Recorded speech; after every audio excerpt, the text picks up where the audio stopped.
আমাদের বাঙালি মেয়েদের কাছে সরস্বতী পুজো মানেই বাসন্তী কালারের শাড়ি, অনেকটা সাজগোজ, অনেকটা ঘোরাঘুরি আর তার সাথে khichuri. Hello everyone, this is Ivy. Welcome back to my channel. আশা করি তোমরা ভালো আছো, সুস্থ আছো, অনেক হ্যাপি আছো। আজকে সরস্বতী পুজোর সকালবেলা আমি সকালবেলা উঠে চান টান করে সবাইকে চা টা খাইয়ে দিয়ে একদম ফ্রেশ ট্রেশ হয়ে সকাল সকাল আলতা পরতে বসে গেছি। কারণ আমাদের আছে তার পরের দিনের ষষ্ঠী।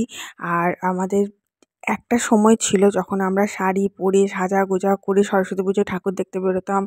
আর এখন আমাদের দিনটা শুরু হয় সরস্বতী পুজোর দিন সকালবেলা শাড়ি পরে সেজে গুজে ঠাকুর পুজোর জোগাড় করা এবং পরের দিনের জন্য লটস অফ রান্নাবান্না করা। প্রায় পুরো দিনটাই সরস্বতী পুজোর গোটা দিনটাই, যেটা ঘুরে ঘুরে কাটতো একটা সময়, এখন সেই গোটা দিনটাই রান্না করে কাটে। কারণ প্রচুর ধরনের রান্না থাকে যেটা পরের দিন ভিজে ভাত খাওয়া হয়। এটাও একটা সায়েন্টিফিক রিজন আছে।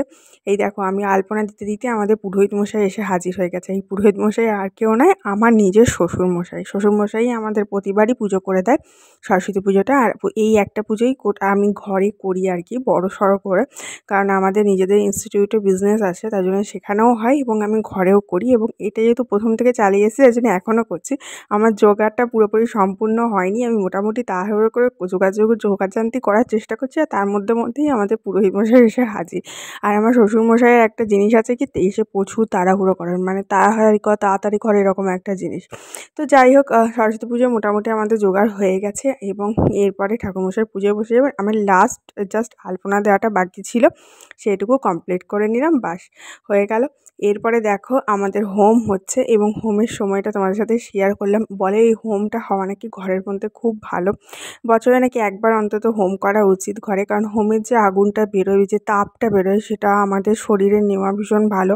এবং সেটা আমাদের ঘরের মধ্যে হওয়া মানে ঘরের মধ্যে তোমার ঈশ্বর বসবাস করছেন। এদিকে দেখতে পাচ্ছি আমার মেয়েকে, ছোট্ট কন্যাকে শাড়ি টাড়ি পরিয়ে সাজিয়ে গুজিয়ে দিয়েছি এবং তার পাশে যে বসে আছে সে হচ্ছে আমার শাশুড়ি মা। আর আমি ভিডিওটা এখান থেকে করছিলাম। আর এটা হচ্ছে আমার ডাইনিং হল, যেখানে পুজোটা হচ্ছে। আর পুজোতে যেহেতু অনেক কিছু জোগাড়যন্ত্র লাগে, তার জন্য ডাইনিং হলে করাই আমি বেটার মনে করলাম। আমাদের যেহেতু ফ্ল্যাটে ছোট ঘর, তো ডাইনিংটাই সবথেকে বড়। এখানে দেখো সমস্ত ঠাকুরের ফল, মিষ্টি, তারপরে তোমার আমি যেটা ভোগ রান্না করে দিয়েছিলাম সেটা হচ্ছে আমি সাদা লুচি করে দিয়েছিলাম, সাদা ময়দার লুচি। যেহেতু সরস্বতী মা সমস্ত কিছু সাদা পছন্দ করেন, তার জন্য সাদা ময়দার লুচিটা আমি চেষ্টা করি প্রতি বছরই করে দেওয়ার বা পায়েস করে দেওয়ার। তো এই বছর সাদা ময়দার লুচি করেছিলাম। আর মেয়ের পরীক্ষার বইগুলো দিয়েছি, কিন্তু আমাদের মেয়েদের যেহেতু অ্যানুয়াল পরীক্ষা চলছে ইংলিশ মিডিয়ামে, তার জন্যে বই এখন তুলে নিতে হবে। মানে সন্ধ্যেবেলা আবার পড়াতে হবে, কারণ ভিজে ভাতের পরের দিনই আবার পরীক্ষা রয়েছে। আর ওদের পরীক্ষাটা এবারে ১ সপ্তাহ পিছিয়ে দিলে পারত, কিন্তু সেটা করেনি। সরস্বতী পুজোর মাঝখানে রেখেই পরীক্ষাটা চলছে, অ্যানুয়াল পরীক্ষা যেটা ফাইনাল টার্ম বলে। ভিজে ভাতের জন্য বিভিন্ন ধরনের রেসিপি রান্না করা হয় সরস্বতী পুজোর দিন। তার মধ্যে আমি তোমাদের সাথে একটা রেসিপি আজকে শেয়ার করব, সেটা হচ্ছে মাছের টকের রেসিপি, যেটা একদম অথেন্টিক এবং খুব সচরাচর ঘরে করা হয় না। তো আমি প্রচুর পরিমাণে মাছ নিয়ে এসেছিলো হাজব্যান্ড মশাই। এখানে দেখতে পাচ্ছ পাকা মাছও রয়েছে, ছোট মাছও রয়েছে। আর মাথাটা তো জাস্ট কথাই হবে না, মানে আমার একটা হাতের সমান।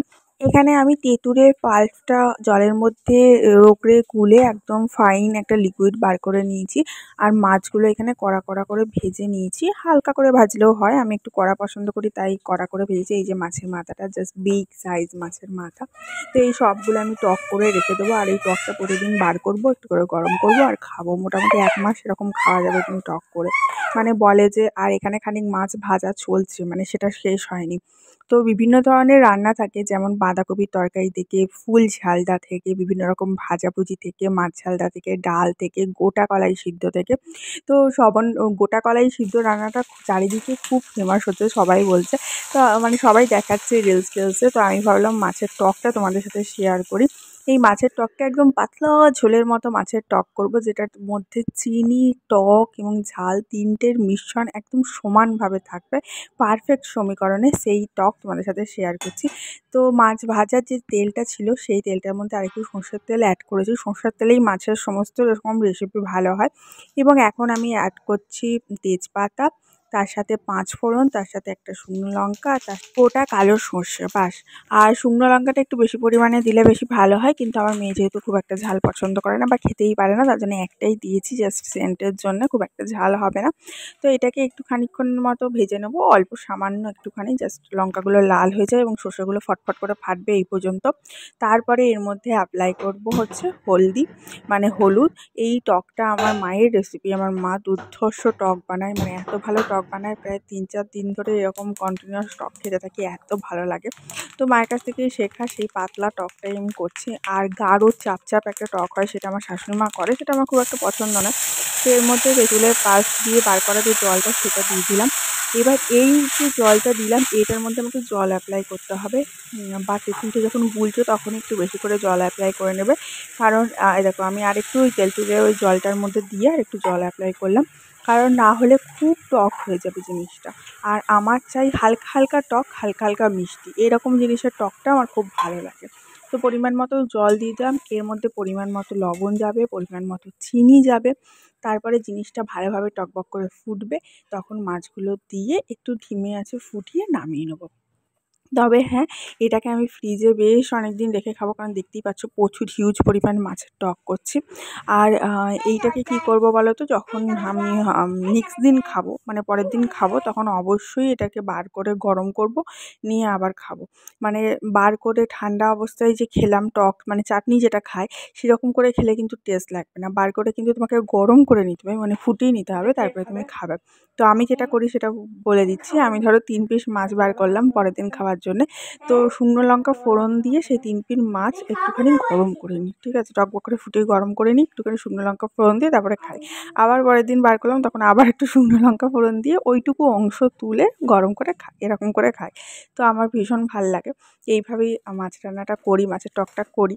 আর টক জিনিসটা সচরাচর ঘরে করা হয় না দেখবে, এই কোনো একটা অকেশন জাতীয় জিনিস না থাকলে।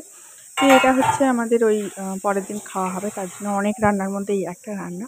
তো এই রান্না করতে করতেই মনে হয় যে একটা সময় এমন ছিল যে যখন স্কুলে পড়ি, তখন সেজে গুজে কতক্ষণে ছুটে ছুটে স্কুল যাব, খিচুড়ি খাবো এবং বাইরে ঘুরে বেড়াবো, সেটাই খেয়াল হতো। আর এখন খেয়াল হয় সকালবেলা ঘুম থেকে উঠে কতক্ষণে তাড়াতাড়ি চান টান করে রেডি হয়ে পুজোর জোগাড়টা কমপ্লিট করতে পারবো, রান্নাটা কমপ্লিট করতে পারবো, তারপরে একটু হাঁপ ছেড়ে বসা, এই আর কি। বিয়ে হওয়ার আগে সবসময় আমরা ভাবি নিজে কতটা সুন্দর সাজতে পারবো, নিচে কী কী গয়না পরবো, কী শাড়ি পরবো, কী অ্যাক্সেসরিজ, কী শাড়ির সাথে ম্যাচিং ব্যাগ আসবে, তার সাথে ম্যাচিং জুতো আসবে। আর বিয়ে হওয়ার পরে এটা চেঞ্জ হয়ে গিয়ে এটা দাঁড়ায় যে আমার মেয়েকে কী করে সাজাবো, আমার মেয়েকে কোন জিনিসটায় বেশি ভাল লাগবে, মেয়েকে কী কী অ্যাক্সেসরিজ প্রোভাইড করবো, তখন নিজের সাজটা অতটা গুরুত্ব পায় না। যাই হোক, এখন আমি ফাইনালি একটু রেস্ট নিতে শুয়েছি। কারণ আর আমার মেয়ে হচ্ছে শাড়ি পরে থাকবার মেয়ে নয়। শাড়ি পরে যে তার একটা সিঙ্গেল ফটো তুলবো সেটাও তুলতে পারিনি। মানে আমি জাস্ট ঠাকুরের জায়গাটা পুজো হয়েছে, আমি জাস্ট গোছানি বাগানি করছি, তার মধ্যে সে শাড়ি-টাড়ি খুলে ফেলে দিয়েছে আরকি। তাকে আমার খুব শাড়ি পরানোর শখ। আগের বছর শাড়ি পরেছিলাম, আগের বছর তো রেগেমেগে একসা। এবছর তাও শাড়িটা পরেছে, কিন্তু ক্ষণস্থায়ী বেশিক্ষণ হয়নি। তো এরপরে চলে যাচ্ছি সন্ধ্যেবেলা। সন্ধ্যেবেলা হাসব্যান্ড মশাই আমাকে একটু প্যাম্পার করার জন্য আমার ফেভারিট চকোলেট এনে দিয়েছিল, কিটক্যাট। চা খেতে বসার আগে চকোলেটটা দিয়েছে। তো চকোলেট দুটোই নিয়ে আসে ও যথারীতি যখনই আনে, কিন্তু এই যে আমার মেয়ে নিজেরটা খেয়েছে, আবার আমারটা ছিনিয়ে নিয়ে নিল, যে ওই দেখো আমারটাও ওকে খেতে হবে, এই আর কি। বাচ্চা হয়ে গেলে তোমার জিনিস তোমার কিছু থাকবে না। দেখো ও নিজেরটা খাচ্ছে, তার সাথে আমি যে ওটা একটু খাবো শান্তি করে, আমারটাও ও ভাগ বসাবে আর কি, লিটারালি এই হচ্ছে ব্যাপার। তো এটাই আমাদের চকোলেট ডে বলতে পারো। মানে আমাদের সরস্বতী পুজোটাই আমাদের কাছে ভ্যালেন্টাইন্স ডে, এটাই চকোলেট ডে, এটাই হাগ ডে, এটাই কিস ডে, এটাই সবকিছু আমাদের বাঙালিদের কাছে অবভিয়াসলি। তো এই চকোলেটটা নিয়ে ও নিজেরটা নিয়ে নেবে, এবং এখানে একটা চিহ্নর মতো ছিল আর কি, ছাপ ছিল, সেটা দেখাচ্ছিল। যত রকমের চকোলেট আছে তার মধ্যে কিটক্যাটটা আমার সবথেকে বেশি ভালো লাগে। আই ডোন্ট নো হোয়াই, ভেতরটা ক্রাঞ্চি থাকে বলে। তো হাসব্যান্ড মশাইকে একটু দিলাম, নিয়ে বাকিটা আমি এনজয় করলাম খেতে খেতে। এবং আজকের ব্লগটা এখানেই শেষ করছি। আশা করি ব্লগটা তোমাদের একটু হলেও ভাল লাগবে। যদি কোনো জায়গায় ভাল লেগে থাকে তাহলে একটা লাইক অবশ্যই করো, এবং অবশ্যই ব্লগটা বন্ধু-বান্ধব, ফ্যামিলি মেম্বারের সাথে শেয়ার করো। আশা করি তাদেরও ভাল লাগবে দেখতে। আর এখনও পর্যন্ত চ্যানেলটা সাবস্ক্রাইব করে না থাকলে ঝটাপট সাবস্ক্রাইব করে বেল নোটিফিকেশনটা অবশ্যই ক্লিক করো। তো দেখা হচ্ছে কালকের ব্লগে। ততক্ষণের জন্য সবাই ভালো থেকো, সুস্থ থেকো, অনেক হ্যাপি থেকো। আর হ্যাঁ, যারা অলরেডি সাবস্ক্রাইব করে প্রতিদিন আমার ব্লগ দেখো তাদেরকে অসংখ্য, অসংখ্য ধন্যবাদ। অনেক ভালোবাসা। এই যে এইটা পড়লো আমার পাতে। এখন আমি এটা একটু এনজয় করব। কারণ সারাদিনের খাটাখাটনির পর এইটুকুই মিঠা আমাদের পাওনা। টাটা।